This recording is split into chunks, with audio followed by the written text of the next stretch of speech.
Hello again. So here I have got my pair of socks. Both of them are bound off now. Okay, and we are going to cut them apart. So everything has been picked up and knit. The bind off is done. All we have to do is separate them. This side with the tails is where we began and ended our bind off. So I'm just going to turn the socks around and I'm going to cut in here.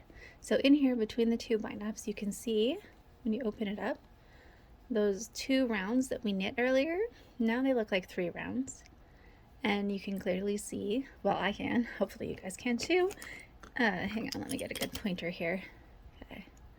You can see that there are what looks like 3 rows of knitting in here. 1, 2, 3. 1, 2, 3. So we are going to take some really sharp, really pointy scissors, if you have them. These are mine. They're steeking scissors. I bought them from Knit Picks a million years ago. Okay, and I am going to go in here. I'm making sure that I've opened up my sock, right? So that when I cut my little stitch here, I'm not going to cut the other side in the wrong place. Okay, and I'm just going to insert the tip of my scissors under one leg of one stitch. See? Okay, well, if I cut 2 legs, that's okay. All right, I just am trying to get it in focus. I'm so sorry. Here we go. So I just want to cut 1 stitch in the middle. I don't mind if I cut 2 because you just need to open it up. Hey, there we go. Okay, so now the cut has been done. And the next step is to unravel the row. So as you can see, that first cut isn't even a disaster. Like, it's not really going anywhere. I have to actually pull on it to make it come apart. So this is not super duper, like, if at this point you've changed your mind and you panic and you want to attach them together again, you can. You just sew them together. But then you'd have a scarf and not socks. So let's do this. So what we're going to do is unravel. You really just go like this. You pull out a stitch, a half a stitch at a time. Just one little leg at a time. Because you can't, oh, see, I pulled the wrong thing, but nothing's coming out. It just got loosey-goosey for a second. Okay. Just use like the end of your blunt darning needle or the end of a knitting needle to get in there and help you undo the stitches. Because you have to physically pull them out.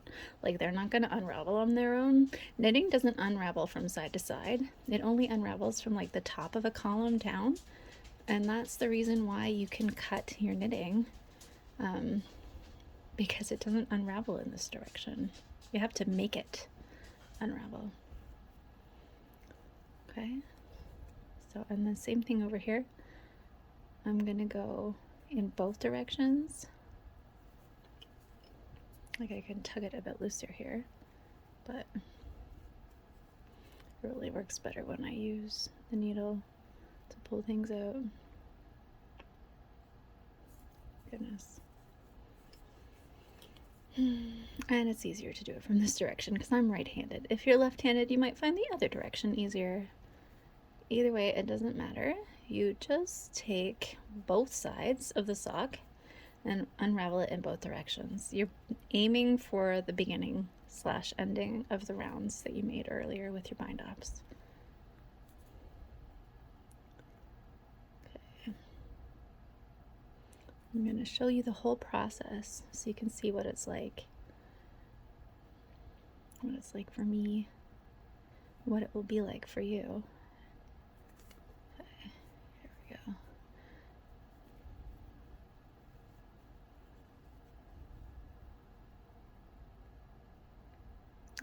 Okay, I'm starting to get a little tangly here. Yeah, so if your thread gets really messy and has like a knot in it that's making your life difficult, well, it's straightened out. I was gonna cut that part off. You can cut parts of it off. You want to retain at least a couple inches so that when you get to the far side, you'll have enough of a tail to sew in, like to weave in your ends. But you don't have to keep the whole thing if it is starting to get tangled or irksome. There we go. So it's just like a half a stitch at a time. Feels like it takes forever.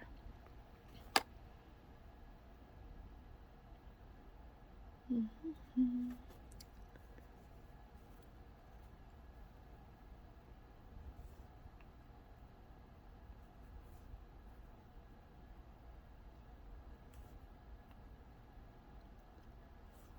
we go. Okay, getting closer on this side.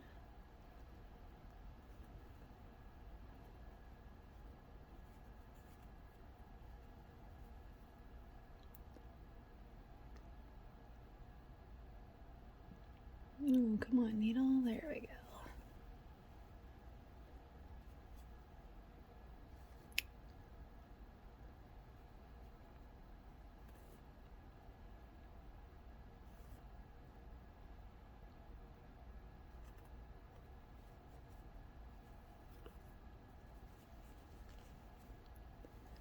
Okay, I'm getting closer.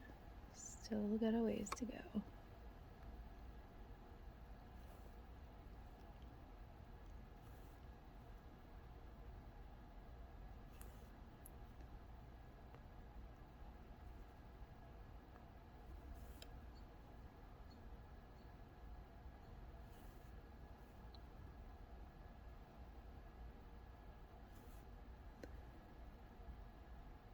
Okay, and have you noticed you can't actually unravel it by pulling on two legs at once? It doesn't do anything because the second leg actually stops the first leg from coming out.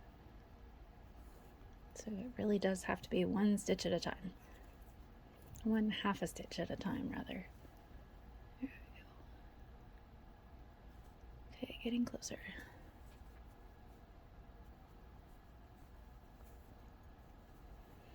I'm gonna go back to the other side for a while, just for some variety. Look, it's starting to open. Ah, cool. So the reason that I did this kind of separation for the sock pair was, well, I was kind of thinking, like, there's a few ways to do this kind of technique. Instead of doing this, we could have knit around with some waste yarn, just like a completely different yarn. You knit one round with it, something that stands out from the others. Like if you're making red socks, you could use some yellow yarn or something. And then you can pick out the waste yarn, but then you have all of those live stitches. So you have to put all your live stitches on the knitting needles, either before you take the waste yarn out or as you take the waste yarn out. And then you could bind off those live stitches. But I just thought, wouldn't it be kind of cool if there was a way that we could somehow finish it before we took them apart, so that as you took them apart, there was no worry about losing anything, I guess. And I mulled over it for a while. Like nothing occurred to me at first. I just kind of thought about it for a while, about all the different ways I've seen to do this.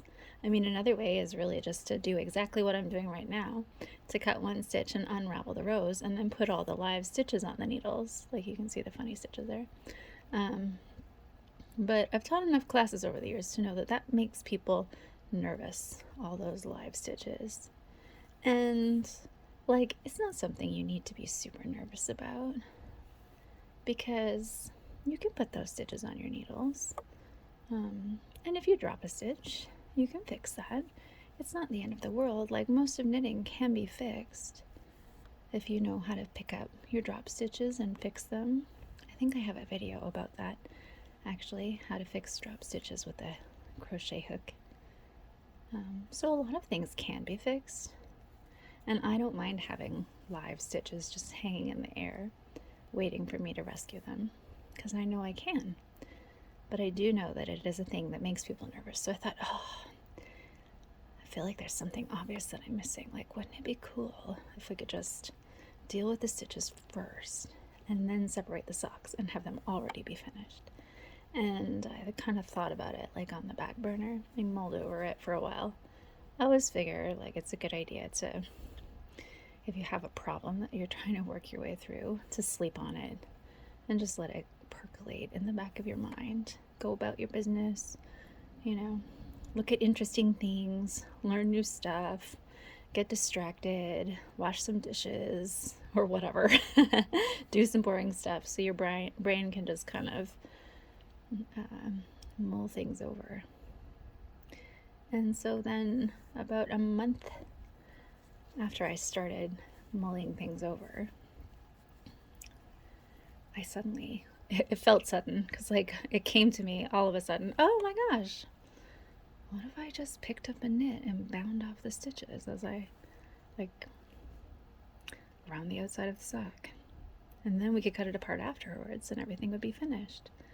Don't ask me where it came from. Like, seriously, I mulled over it and I thought about it and I probably dreamt about knitting. I don't know. I usually do. But maybe I think it had to do something with crocheting. Like Wendy, who I work with, loves crochet. So I had been like hanging out with a crocheter more often than normal, I guess. Was somebody who was actively working on things. You know how, well, maybe you don't, but with crocheting, you can take your crochet hook and you can make a chain, and the chain from crochet looks a lot like the chain bind off that we use with our knitting. And I think it was all those things combined. Made me think, wait, what if we could do that? I mean, I also had the idea, what if you just made a crochet chain around the top of your socks? One slip stitch in the chain into each of the stitches that you need to pick up and knit to finish. And I actually think that would work well too. I didn't write it into the pattern. Did I even practice it yet? I'm not sure, but it's something that I think would be amazing. So you could try that as well. If you don't like this whole Judy's Magic, or wrong thing, sorry, this whole Jenny's Surprisingly Stretchy bind off, or if you want to try with the crochet hook and you know enough about crocheting, I bet you could just do like either a slip stitch chain, which wouldn't be quite as stretchy, or maybe like a single crochet chain into every stitch at the top of your socks, and you could secure your stitches that way if you're comfortable with a crochet hook. Actually, I think you should try it. That would be really cool. I am going to have to definitely try it officially soon. I can picture it in my mind, but I don't think I've actually done it yet. Okay, look at this. I'm almost there. Here we are. All the strands are nice and loose. Look at how they're interlocked together. Isn't that fun? Okay, let's see here. So this is what I wanted to show you, because at the very end things get kind of weird, but they separate. Look at that. They're apart now. Okay, and then there is one last thing, because I have done all that pulling apart, but I still have like kind of these extra things here. If I pull on the stuff, oh look, where is it going? Aha. You actually can take out, don't ask me why it's on that side. That's hilarious. You can pull out that last row in there too that's still loose. There you go. And then everything is still secured. There's no funny chain left inside. And then this tail I can poke through to the wrong side of the sock, like to the inside, and sew in down there. And then the other sock is also going to have that last kind of remnant of a round remaining. See? See that? We're going to get rid of that too, right? So now that we've picked out our whole thing and the socks are separated, there's still this length of yarn that needs to be removed. So give it a good pull. Is that on the, oh, look at that. That's funny. It didn't do this for me the first time. It came off on the inside of the sock, but this time it wants to come out on the outside. Either way, look at that. We've taken out the superfluous rows. All of the stitches are still secured and bound off. Okay, and now we have 3 tails to sew in at the top of each sock. And that is how it works. That's normal. That's what it's supposed to look like. Okay, now remember, do you remember from my first video, I said I was using a needle size that was larger than I had used for my socks? And you can see actually my edge is it's pretty big. Like it's pretty loose and ruffly. It's ruffling because the stitches are too big for that edge. But when I wear this sock, it's going to be just fine because it's going to stretch around my leg and it is definitely not going to be too tight. So that is not going to bother me at all. So the last step here is to take both socks and sew in all their ends. And don't forget the end at the toe, at both toes. There will be another end in there too. And then you're all finished. Your socks have been separated. Just like how I did with the sample sock that ended up published on nitty.com. They're called Palindrome socks. Okay, I guess that's all. Until the next video, whatever that may be. Thanks for joining me, and thank you for knitting my new sock pattern. I'm really excited to see all the socks coming out of everybody's projects. So, see you later.